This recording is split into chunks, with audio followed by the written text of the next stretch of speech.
জানি না কেন লিখছি। আমার নাম রুবি। আমার একটি মেয়ে বন্ধু ছিল। ওর নাম হলো মেহেজাবি। আমরা একই ক্লাসে পড়াশোনা করতাম। ও আমার খুব ভালো বন্ধু ছিল। সেই প্রাইমারি থেকে আমরা দুজন দুজনকে চিনতাম। ওর দুইটি বান্ধবী ছিল। একজনের নাম রেশমি আর একজনের নাম নুসরাত। ওরা তিনজনেই সবসময় একসাথে থাকতো, একসাথে ঘুরতে যেত, একরকম ড্রেস পরতো। প্রাইমারি লেভেল পার করে আমি ঢাকাতে চলে আসি। ঢাকাতে একটি বেসরকারি স্কুলে ভর্তি হই, আর ওরা থাকে গ্রামে।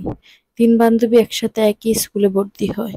ওই স্কুলের একটি ছেলের সাথে প্রেমের সম্পর্কে জড়িয়ে যায় রেশমি। তবে ওদের সাথে আর আমার যোগাযোগ হয়নি। আমি যখন এসএসসি পাশ করি, আমি একটি সরকারি কলেজে ভর্তি হই। একদিন হঠাৎ করে ফেসবুকের মাধ্যমে যোগাযোগ হয়, মেহজাবিনের সাথে কথা হয়। পরে শুনতে পারি রেশমি যে ছেলেটাকে ভালোবাসতো, সেই ছেলেটির সাথে দুই পরিবারের সম্মতিতে বিয়ে হয়ে যায়। কিন্তু সংসারও টিকেছিল 3 বছর। ওদের একটা ছেলেও আছে। ওর বয়স 1 বছর। ওর স্বামীর স্বভাব চরিত্র সবই বেশ ভালো ছিল, শুধু একটি জেদি ছিল। অবশ্য তাও সব সময় না, মাঝে মধ্যে। মানুষ ভাবে ওর বদ জেদের জন্যই বুঝি আজ এই অবস্থা। কিন্তু আমি জানি, রেশমি সংসারে যায় কিছু হতো না কেন মেহজাবিনের কাছে বলতো।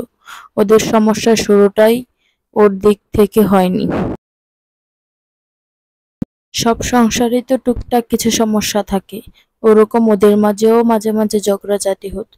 কিন্তু ঝগড়া বাঁধলে রেশমি তল্লিপ তল্পা গুছিয়ে বাপের বাড়ির দিকে হাঁটা শুরু করতো। বাপের বাড়িতে বোনেরাও আসতো, আর বাইরা তো ছিলই। আমাদের বান্ধবীর ছিল নুসরাত। ওর কাছে আর আমার কাছে ফোন করে সবটা বলতো।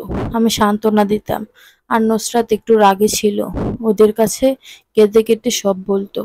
তখন সবাই ওকে ফোন করে কথা শোনাতো। নুসরাত তো রীতিমতো অপমানিত হতো।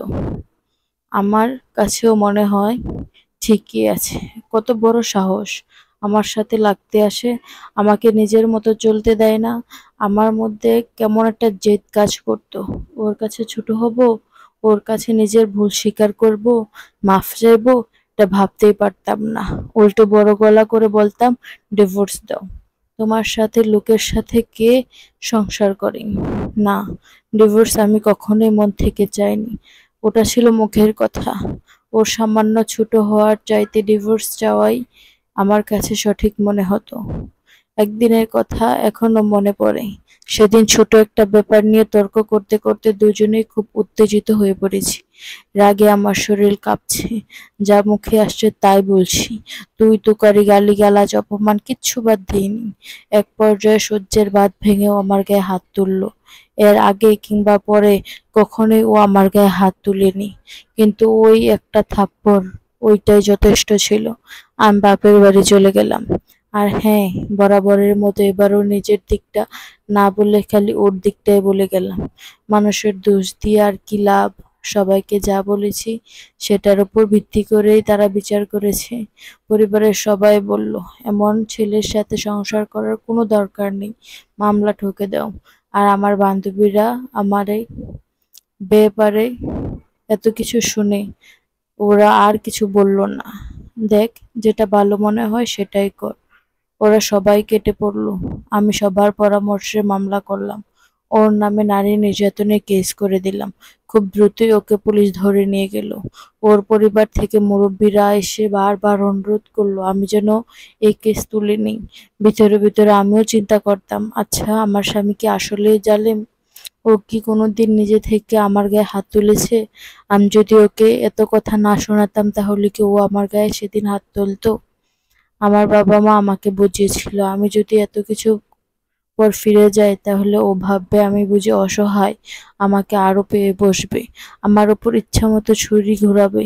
একবার গায়ে হাত তুলেছে মানে বারবার একই কাজ করবে। কাজে নিজে থেকে ফিরে যাওয়ার তো প্রশ্নই আসে না। কিন্তু আমার মনের ভিতর কে যেন চিৎকার করে বলতো, ও তো এমন লোক না। ও যেদিন আমার গায়ে হাত তুলেছিল সেদিনই হাঁটু জোর হয়ে আমার কাছে মাফ চেয়েছে। এসব ভেবে ভেবে আমি মামলা তুলে নিলাম। তবে ওর কাছে ফেরত গেলাম না। কিছুদিন পর দুই পরিবার থেকে বিচার সালিশ হয়। সবার কাছে ও দোষী প্রমাণিত হলো। সবাই ওকে নানান কথা বুঝালো, উপদেশ দিল। তারপর আবার সংসার শুরু করলাম। এরপরে কয়েক মাস ভালোই চলছিল। কিন্তু হুট